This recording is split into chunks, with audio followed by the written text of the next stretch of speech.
In my previous video, I showed you a new layout for my model trains that took them through my garage, down the driveway, up the sidewalk, and over to my next door neighbor's house where 6-year-old Maddox lives. Today's video is kind of a behind-the-scenes video about how I made that last one.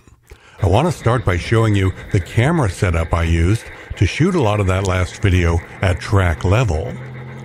Thomas the Tank Engine was featured in quite a bit of that last video, and the most interesting thing about the G-scale version of Thomas is how his eyes move from side to side as he travels down the tracks. So to make a good video about Thomas, it's important to get a whole lot of shots that show Thomas head on. I attached a GoPro onto Thomas's friend Percy and placed Percy on the tracks in front of Thomas. Then I had Maddox run them both at the same speed with just enough spacing between Percy and Thomas so the camera would have a nice view of Thomas and his moving eyes. It took some practice for Maddox to figure out how to keep the two trains traveling together at the same speed and with just the right amount of space between them to get some good video of Thomas. And by the way, look at my completely dead front lawn. We're in a huge drought in this part of California. Last year we got about half of our normal rainfall amount, so our city has strict water rationing in place, and I had to simply turn off the sprinklers for the front lawn so that I could have enough water to at least keep my backyard nice and green. Anyway, Maddox is pretty good at controlling the trains, and eventually, after a lot of trial and error at matching the speeds and keeping the two trains just the right distance from each other, he got some good video for me. Now, speaking of trial and error, for the first part of my video, where I was running my Amtrak passenger train, I had the camera mounted along the right side of the locomotive, and that created a few issues. First off, there needed to be enough clearance on the right side of the track for the camera to get through without bumping into anything. You'll see here, I had to pull the trash can out of the way at the last minute to keep the camera from bumping into it. The other thing about having a camera hanging over one side of the locomotive is that it makes the whole thing unstable. On straight track, it still ran okay, but at the bottom of the driveway, there's a curve to the left with the cement sloping down to the right. I'm going to pause the video right here for a second. Watch what happens when the locomotive tries to go through that curve with the extra weight of the camera hanging over the right side.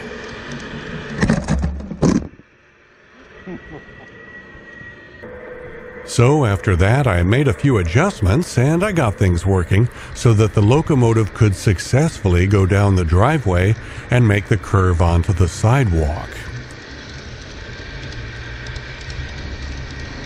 The rest of the sidewalk portion of the layout was no problem because that was just a long run of flat track, and the trains were even able to make it up the slope of Maddox's driveway, which is not a given.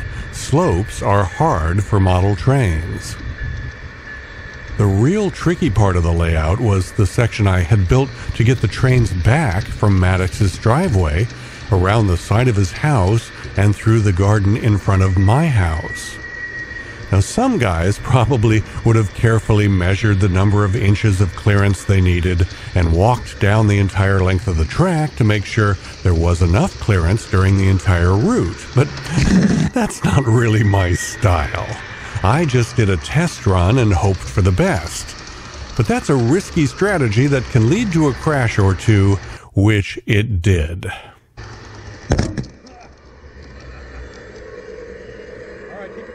Luckily, GoPro cameras are pretty tough, so I managed to not damage the camera at all in that little incident.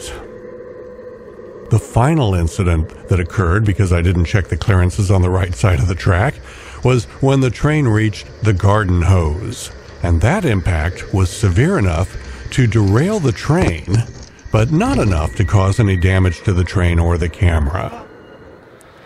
So that's a little behind-the-scenes look at how that last video was made. If you want to see how that video turned out, I hope there's a link to it on the screen right about now, and there will definitely be a link to it in the description of this video. And one more thing before I go.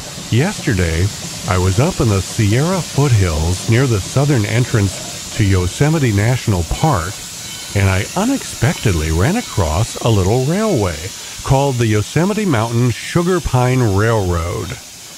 In the old days, this was a logging railroad. Now it's a little passenger train for tourists that takes them on a 1-hour, very scenic tour through the redwoods and the mountains. And here is my favorite part. Check out the beautiful sound of this train's steam whistle.